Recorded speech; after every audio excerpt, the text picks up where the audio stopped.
to be right. I think about it day and night. I feel like a king, oh yeah.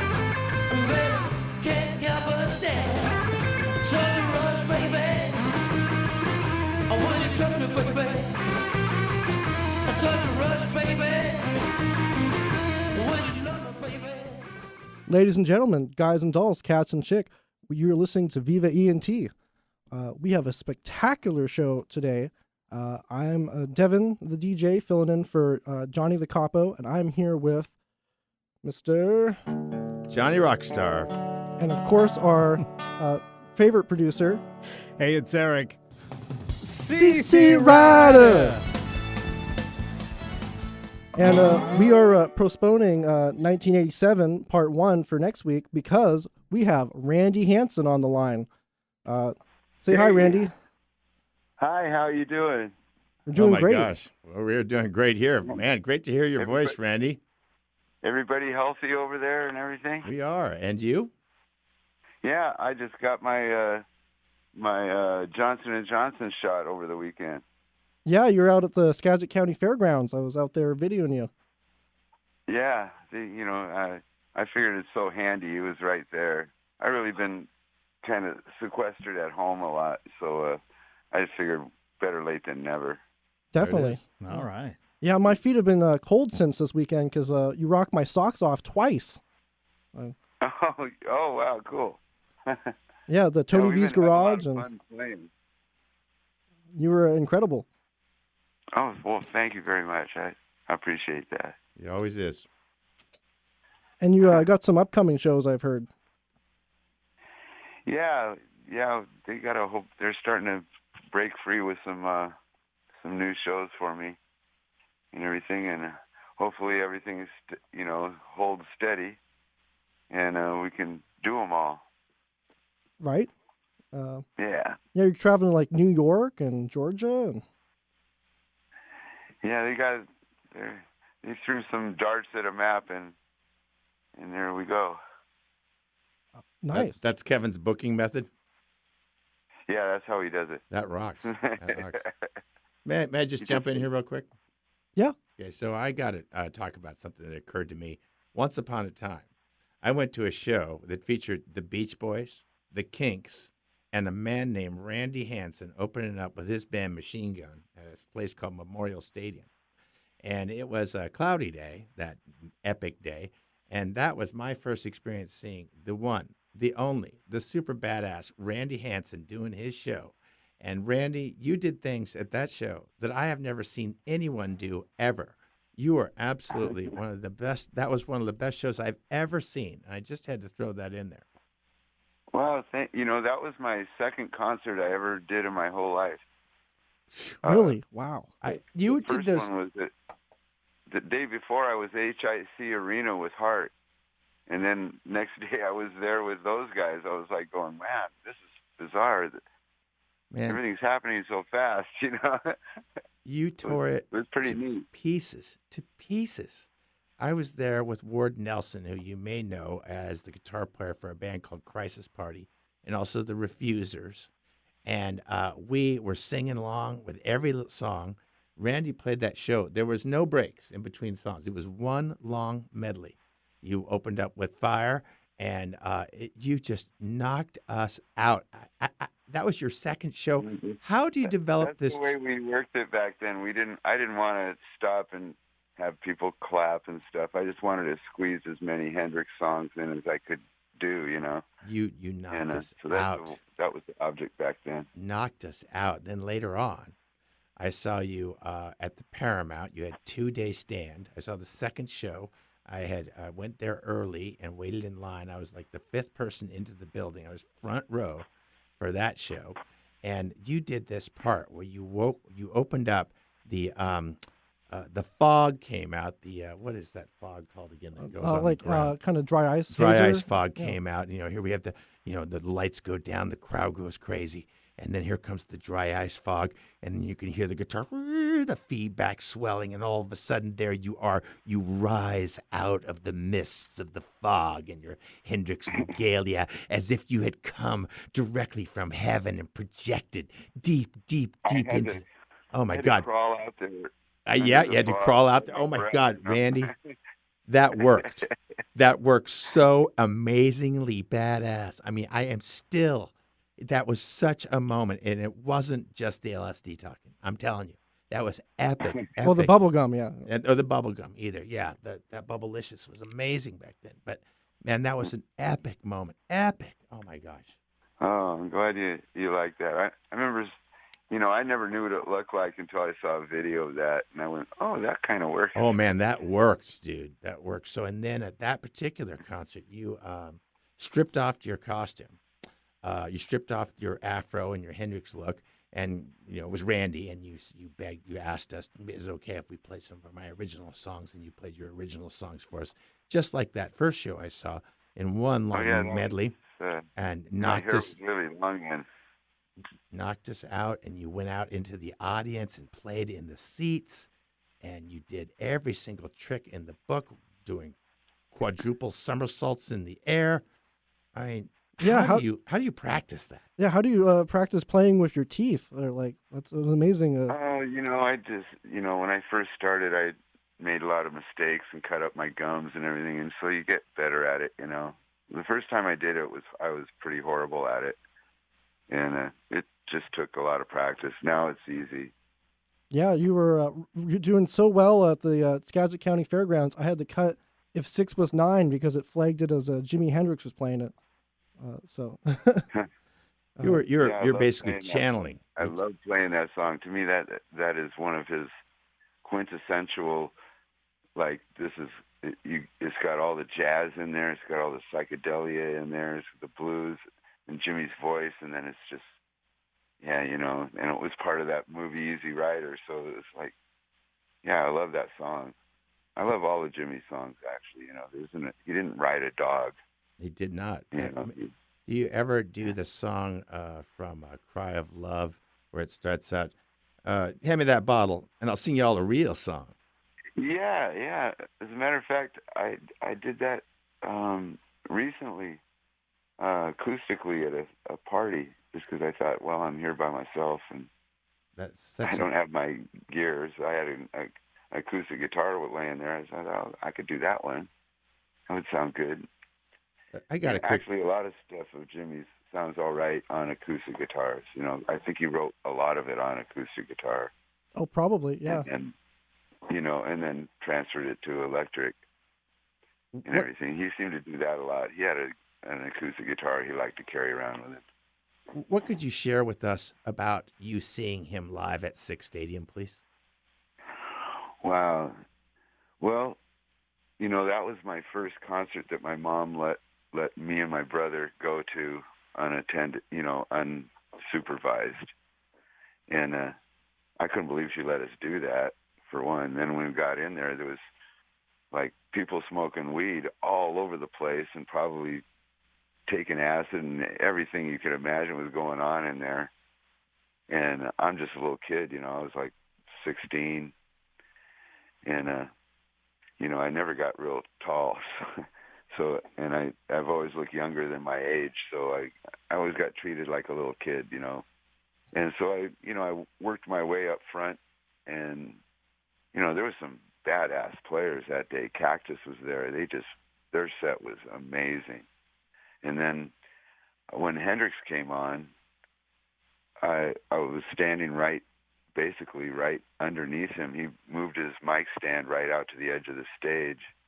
And then sometimes he would play with his feet, the tips of his toes dangling off the front of the stage. And it was raining out, and there was like water dripping off of his boots right into my forehead and into my eyes. I kept on having to wipe my eyes so I could see him. Wow. And everything. And so I'm looking directly up at him, like I'm an ant at his feet, and it's just looking up at him and just seeing him, the way that he would express himself and everything was just amazing to me, and I thought, wow, he's so into it, and listen to what's coming out, and I kept thinking, why does he sound different than everybody else that has been on stage today? And I didn't figure it out then, but later on I figured out, well, he's tuned his guitar down low, he didn't use a tuner. So he'd just walk on stage and tune his guitar, and wherever it ended up, that's what they would tune to. And some shows he was tuned super low. And he's Like left-handed almost too, down to so the key of D, and his E string would be a D, and I'm going like, wow, that's what's accounting for the heaviness. Yeah. In my Black Sabbath tribute that I'm in, we play in a drop C sharp. So we play you got super to low. tune down, Yeah. or else it sounds pixie-ish. You can't get that sound another way. Yeah. What are some of the Actually, highlights first that you album- remember from that show? What's any song moments that stand out? I heard he played "Rainy Day Dream Away," which is not a song he played live a lot. I like that one. I don't remember him. I don't remember a lot of what he played. Actually, I remember "Freedom." I remember the new stuff that he played, and then, "Foxy Lady" and "Purple Haze" and stuff like that. But there was a lot of new stuff that he played, and I was going like, "What's this? And what's this? I don't recognize all these songs." And I was going like, but I really liked what he was doing because it seemed more complex than than his earlier albums and everything. And I thought it was less of a jam and more really worked out. Mm-hmm.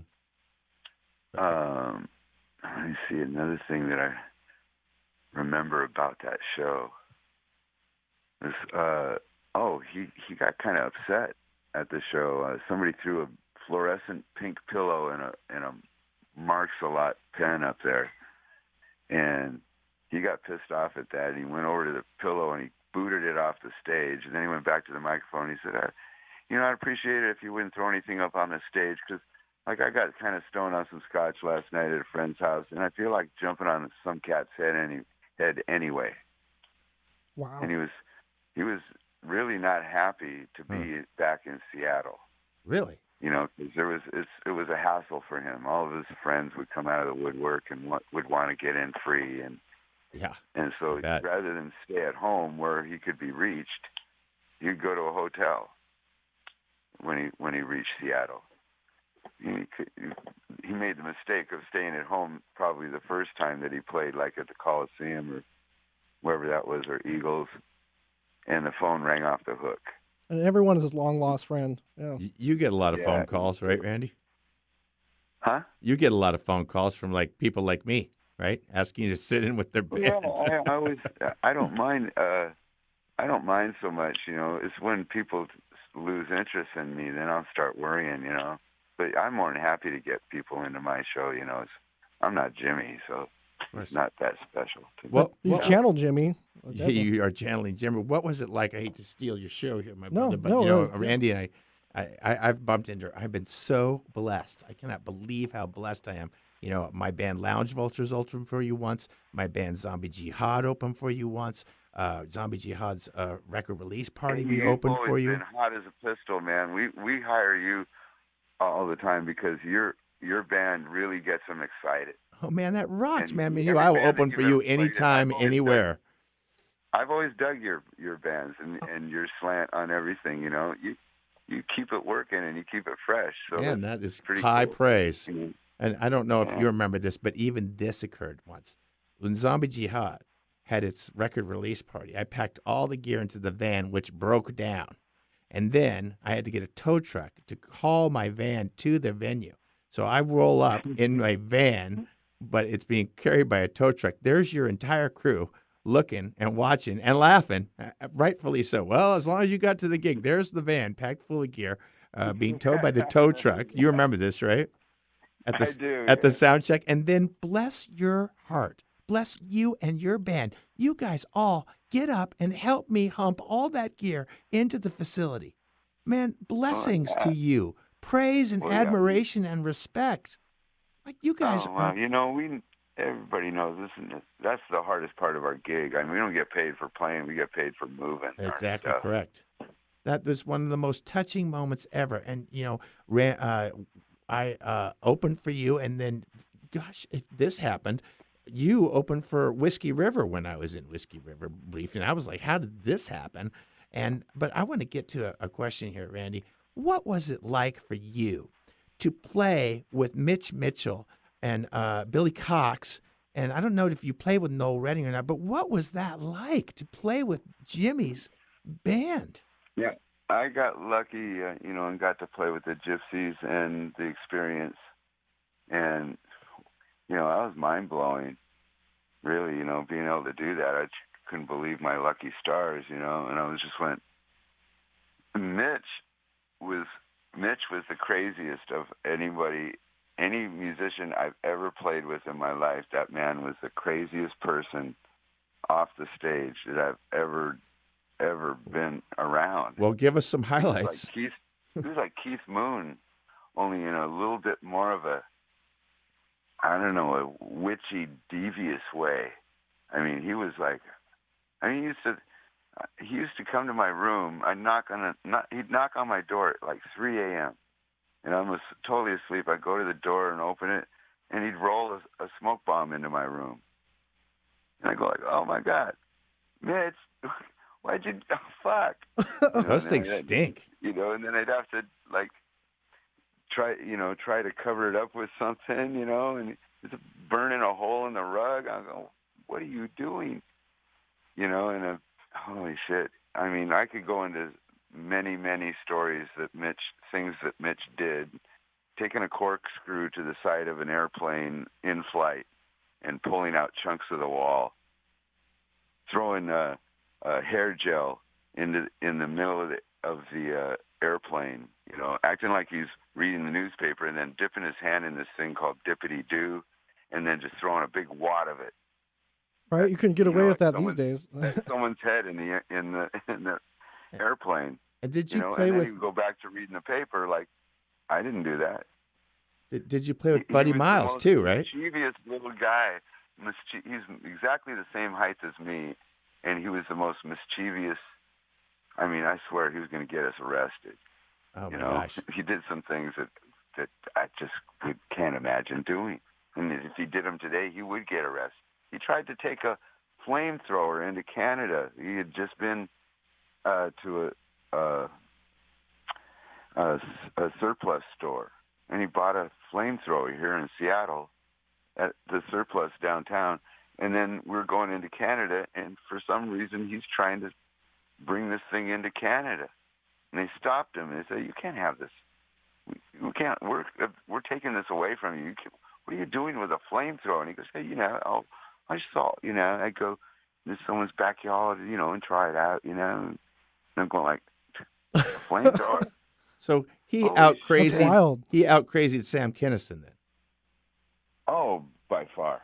What was By far. Man? Sam What a Sam storied was just career a you have had. fun-loving guy. Sam just loved fun. He wasn't doing anything. The worst thing that Sam did was he snorted coke like it was going out of style, and drank. His drug problem, that was his problem. But what he did when he was really high and everything was, the weirdest thing he would do was go show up at a strip bar, and go in there with his entourage and then just sit there, like a king and have a good time laughing his ass off in there. And, he just, he said he used to be a preacher, and he decided he wasn't being true to himself. And that's the Sam Kinison we ended up with. So he was just being true to himself. He even said to me, "What chance does a guy that looks like me have of having two girlfriends that are sisters and living with them and all these and knowing all these stars? What chance does a guy that looks like me have to be experiencing this stuff?" He said, "Brother, I'm going to drink from every cup." Wow.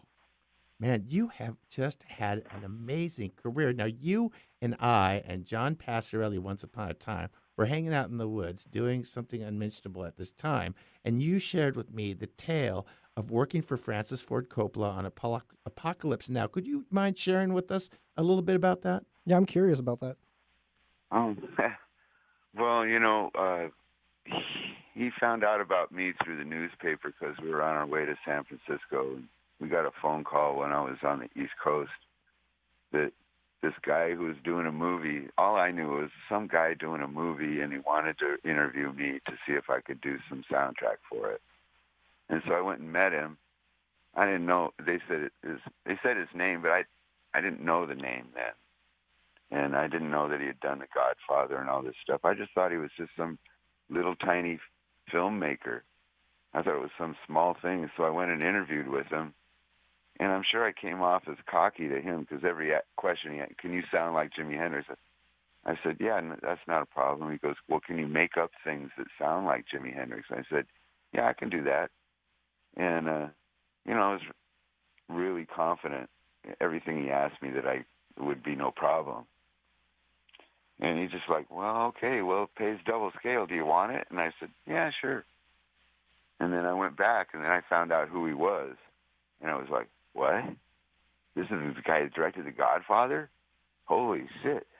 To me, he just looked like Brutus, like from Popeye. Hey, just quick, but before you continue, the correct term on the radio is actually POO. And it is family radio. Yeah, it's family radio, so be braced for that. Yeah, so I'm sorry. that's okay. Just to say, Yeah, but please continue. You were sharing with me. I'm just going to give you a little cue here. The easiest money you ever made, you were actually playing bass on part of that, correct? Yeah, he had a bass that was sitting downstairs. He gave it to me because of what I used it on in the movie. It's the part that goes bum bum bum bum. Yeah. Bum, bum, bum, bum. Randy, I can't watch that movie anymore without thinking of you every single time and listening for the Randy parts. And oh my God, man, you did such an amazing job. Like when I did that scene, he came to me one day and he said, "Can I get you anything? Do you need anything?" And I said, "A bass guitar would be nice." And I only said it because I saw the bass in his basement. He had a theater down there, and he showed me what he had of the movie, so I would know what my scenes were like and what the feeling was like in the scenes. And I saw this Rickenbacker bass laying in a closet, open in the case. And so I said, "Yeah, if you could bring me a bass." He goes, "Okay, I'll rent you a bass." I said, "You don't have to rent it; it's in your basement." He goes, "Oh yeah." It was so the basement. I brought it down, yeah. And I used it on this thing. Then he came in to see what we were doing one day, and we were working on that scene, and I just finished it. He came in, he goes, "Okay, what are you working on?" And he told him what scene it was, and he said, "Oh my God," he said, "I've had that scene filled for months. My dad, my dad filled that scene, because his father wrote." Yeah, he wrote the soundtrack to The Godfather. Yeah, and so he got really angry at the producer, David Rubinson, who ended up being my manager later on. And he started swearing at him and going, "I'm over budget, and I can't believe you did this," and everything. And he yelled at him for quite a long time. And then he said, "Okay, I want to hear what you did. So roll it." And he rolled it with the scene, and he watched the scene and listened to my bass part and all this other, all this weird stuff I put in there. Good job. And all the weird poop. Anyway, he watched the whole scene, and then when it was over, he just turned to me and he goes, "That was effing great." Man, that and he goes, rocks. And I said, "Wow," and I was sweating bullets. I thought, he's not going to like this and everything. And I said, out of curiosity, he goes, "I'm going to use that." And I go, "Well, what was there? What exactly was there?" Because he hadn't explained the music that was there, only that his father had written it. And he goes, "Oh, we hired a 80-voice choir, and we chose them from the choirs all around the nation to form this super choir. And then we did the same thing with a symphony orchestra. And so we had a symphony orchestra and this choir, so 160 people. And he canned all that. They paid them all scale. They they put them up in a hotel for like a week while they got this straight and recorded it. And that's what my bass guitar and guitar replaced. And it says to me, less is more. And I'm going, and I was just, my jaw dropped. I couldn't believe what he was saying. And I said, and you're going to just throw that on the cutting room floor? And he said, yeah. I went, oh, excuse me. I couldn't believe it. And then I was so nervous, I said, well, I really like that bass guitar. And he goes, oh, you like the bass, huh? I tell you what, I give it to you. Wow. I went, no, really? And all of a sudden now I'm the proud owner of this early 60s Rickenbacker bass. I still have it. I have it deep in my closet, so if anybody ever breaks into my house, it'll be the last thing they come to. It'll take them a while to get to it, So it's my dearest, probably, possession, because you probably have a lot of guitars, right? Yeah, I've got a lot of guitars. I've always been partial to Strats, and whenever I see one that I like, if I have some extra money, I'll buy it if it's a good deal. If I think that if I ever sell it, I can make more off of it than I paid for it. Wow. And I started doing that, but when I started running out of room here, because I live in a very small house, and I started running out of room, so I stopped buying things and started selling things instead. And I got a lot of amplifiers and guitars and everything because I just loved sounds and the sound. Like I've got a couple of acoustic 360 bass amps in my living room because the second concert I ever saw was the James Gang, and that's what Dale Peters was using on the bass, and I loved the sound of that. And then many bands after that, I spent practically every spare dollar I had at the Paramount, and watching other shows. There, the stage manager there I grew up with, his Mike Miles. Mike Miles. Oh yeah, Yeah, I know him well. He was still there. Yeah, know I was him working well. there. Yeah. Did you ever recover the Strat that got stolen at the Hempfest? Yeah, I'm sorry, I didn't hear that. Did you ever recover the Stratocaster that got lost/stolen at Hempfest? No, I never got that back. Yeah. It's out there I somewhere. always wondered what happened to that. I think it it got was my left favorite behind. Guitar too. That was my number one guitar. Yeah, I know. That was heartbreaking. I was the stage manager for the stage you were playing on, and I sent out All Points Bulletin trying to find that Strat for you. Didn't track it down. Yeah, it was unfortunate. Yep. But easy come easy. You got to give it all up someday.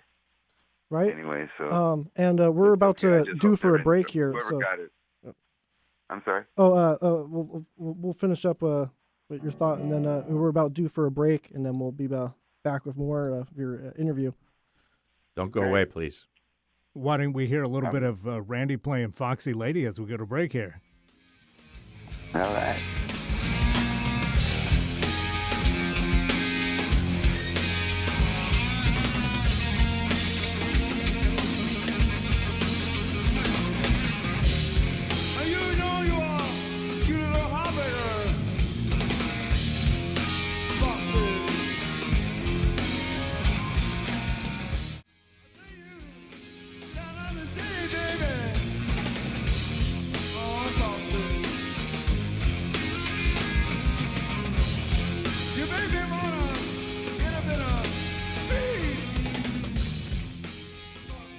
Welcome back to Viva ENT.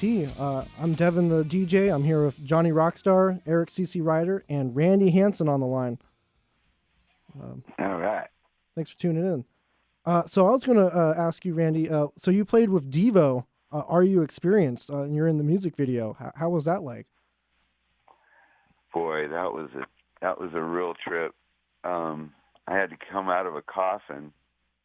It was weird because the place that we where they did the video was right next to a gigantic military cemetery.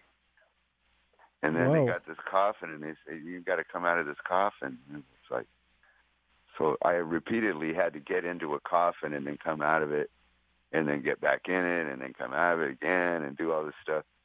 And there's a painting on the cover of the coffin. It just says R.I.P. When I got there, the artist was painting that, and it said R.I.P. Jimmy, but he spelled Jimmy Jimmy. And I said, that looks really good except for one thing. He goes, what's that? I said, Jimmy spelled his name Jimi. And he didn't know that, I guess. Wow. Yeah, he didn't know it, and he just started swearing and threw his paintbrush down and was looking at it, and then he went to work on repairing it and trying to make change the letters to look Jimi, and he got it to that, but now it was off center, and it didn't look good. Then he started swearing again, and then he just painted over Jimmy completely and just left R.I.P. on there. So that's one little trivia thing about that video that you might notice. But and then also, I used to do this guitar spin. I stole it off of this guy named MK in San Francisco, the guy that invented that thing where you throw the guitar over your shoulder and it spins around and comes back to you. Yeah. Well, I knew that trick, and I went to show Casales that when I went to do the video. And when I did it, it's the first time that the strap lock came undone and the guitar flew across. I threw it and it just flew away from me and landed on the ground. And oh no! I almost broke it. And he goes, "Well, that's a neat trick." And then I hooked it back up again. And I showed it to him again how it was supposed to go. He goes, "Yeah, that's really cool, but we're not really insured if that was to fly off of you and hit someone during the filming, and we could be in a lot of trouble. So I'd advise you not to do that while you're out there." Right. So I would have been the first one in any video to have done that. For a video on MTV, I would have been the first person to do that, and I didn't do it. I think I saw that first on a David Lee Roth video. Jimmy probably would have said, "You know what? I'm doing it because I know I can do it now safely." And it would have been on video, but, I chickened out. So that's another little trivia thing there. And, interesting. And then, just getting into this coffin, how many people get into a coffin more than once? Not too many. It is a storybook career for sure. It's like a fantasy. It's like a fairy tale. Really, the Randy Hansen saga. I show that video to people every now and then. Oh, and here's another thing about the video. There's two kids in the video watching TV. Those children are Timothy Leary's son and daughter. Wow. Really? Wow. Yeah, and Timothy Leary was on the set with his wife, and the son and daughter were on the set when they were shooting it and everything. And I got to have lunch with him and his wife, which was really pretty interesting, and sit there and talk to Timothy Leary. And I never brought up any drugs or anything. We just started talking and everything. And his wife looked like younger than him. He looked like maybe 10 years younger. And her hair was all spiked. She was wearing a leopard skin bodysuit, and that fit really tight. And she looked like a dominatrix kind of. What else the 80s look back then? Oh. Yeah, and I was going like, wow, this guy is really far out, I was just thinking, wow. And here he is with Devo now, and how did they get a hold of him? And now that's his son and daughter in that scene where the things are smashing up against the wall and everything. And it was really something. Speaking of iconic folks, being on a Devo shoot is the weirdest thing you'll ever see. I can imagine. That's quite the video. And then, and then they have those girls all looking the same with the same headband on, all with their eyes closed and doing this motion with their hands and everything. It was very strange playing to an audience of girls that all look the same, and I'm performing for them, but their eyes are closed, so they're not really seeing me. I was going like, this is the weirdest thing I've ever done. That's bizarre. Hey, did you get a chance to bro down with Paul Allen when he was alive? Because, Paul has done great things for Hendrix Institute. We're getting I knew all that those. He was into Jimmy. He was way super into into Hendrix. Jimmy, but I actually never met him. I always wanted to meet him and discuss him, and maybe show him some things, Maybe he knows some things I don't know, and he could show me. And, it's just, wow, what a trip. Well, Jimmy was infamous, apparently, for signing anything that somebody put in front of him, and that's what made a lot of those records that he made unreleasable, because there was 6 parties fighting over them. And the legend is that Paul Allen swept in and said, how much is it going to cost for us to get this released? And they go, $5 million. You go, here you go. And that's the legend. And that's why we have so many of these records that were previously tied up in litigation that we all get to enjoy. Yeah, he now. was, and he was the one that helped the Hendrix family get back all their money, and because they didn't have any money to sue with. Exactly. So he helped them out. He swept in, get all their money. That guy was golden, He was. Really cool. Yeah. He brought the Seahawks to the championship as well. Boy, he really, and the Experience Music Project, I presume you've been down and seen that many times, right? Yeah, and just doing all that, that guy was a blessing on Seattle. He was. Really liked Paul Allen a lot.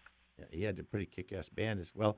What was it, back to those guys that you played, the original players, Billy Cox and Buddy Miles, what were those guys like?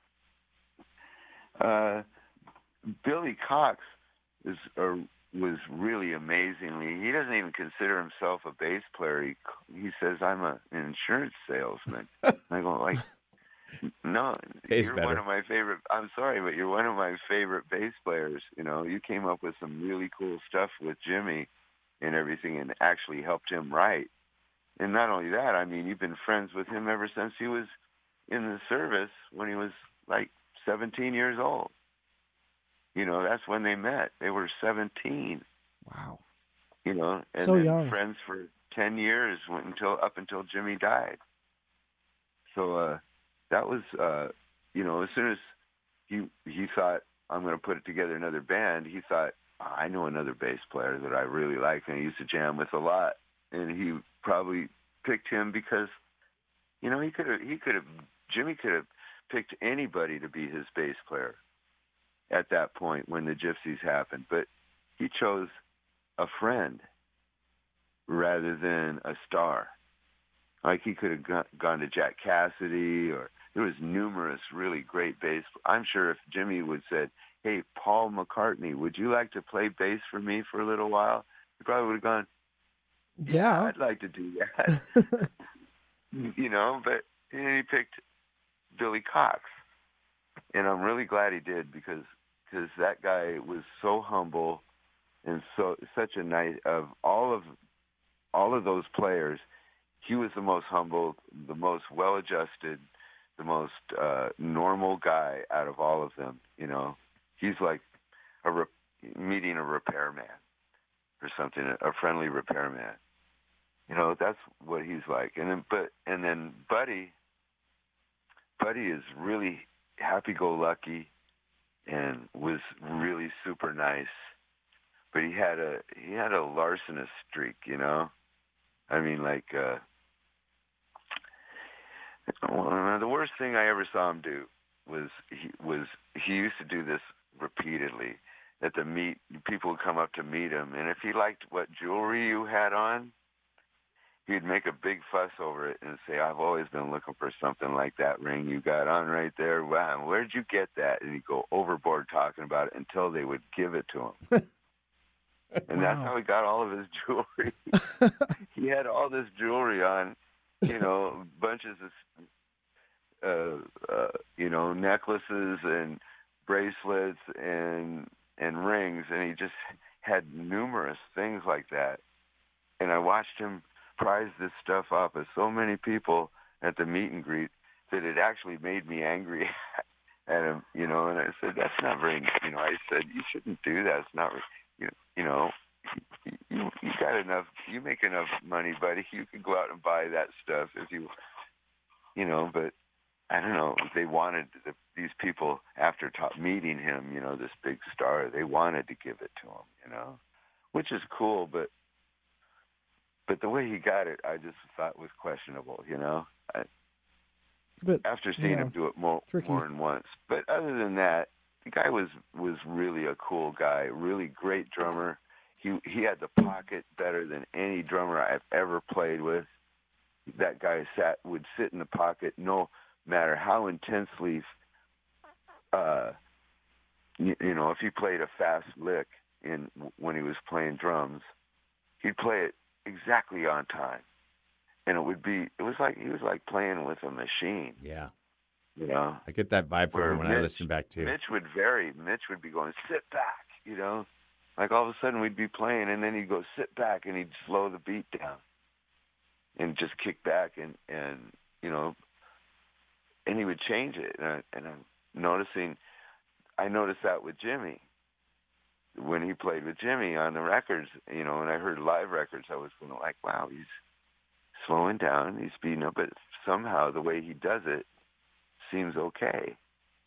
I mean, it was like because of his jazz chops. Yeah, he's more of a jazz guy. Good at jazz. Yeah, that he could do that and keep it interesting. It didn't sound like he was making a mistake. It sounded like this is purposeful. There's a reason why he's doing this. And so he could squeeze in more jazz. You know, he'd kick back. You know, it's going too fast. I can't play everything I want to play at that tempo, so we need to go slower now. That's what he's thinking. Yeah. And you know, I learned so much from these guys, you know, about really the way to approach certain songs and everything. And, you know, and everything that I had, a lot of things that I had wrong, they helped me fix. And so, you know, so I'm still working on it. You know, I still listen and go like, I need to work on that. You know, that's a never-ending learning curve. You know? Are you going to go back to recording your original material anytime soon? I just now recorded about 18 songs with a former girlfriend of mine who she sings in a couple other bands. Her name's Lori Lowenstein. Oh yeah, I know her. And to me, she's like the biggest undiscovered talent in the Northwest, because this girl can write melody, she can write lyrics. She has a hard time writing the songs around the melodies and the lyrics, and that's where I come in. And so we've been writing together lately for about the past, 6 months.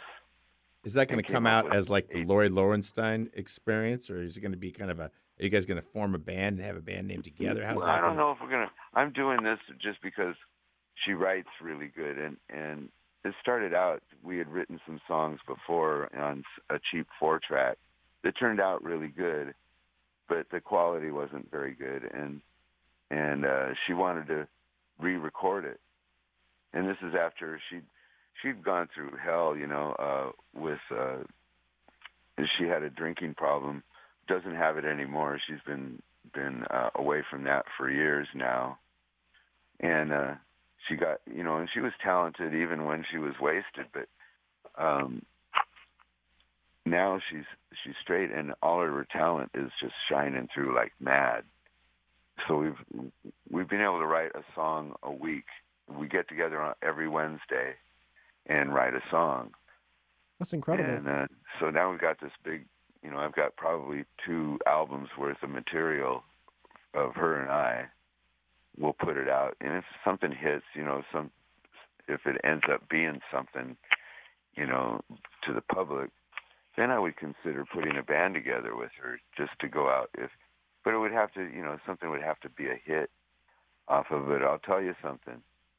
The stuff that we wrote together, there are many hits in this what we wrote, and I don't normally say that. Normally, I'm really super critical, and if I don't believe in it, I won't say it.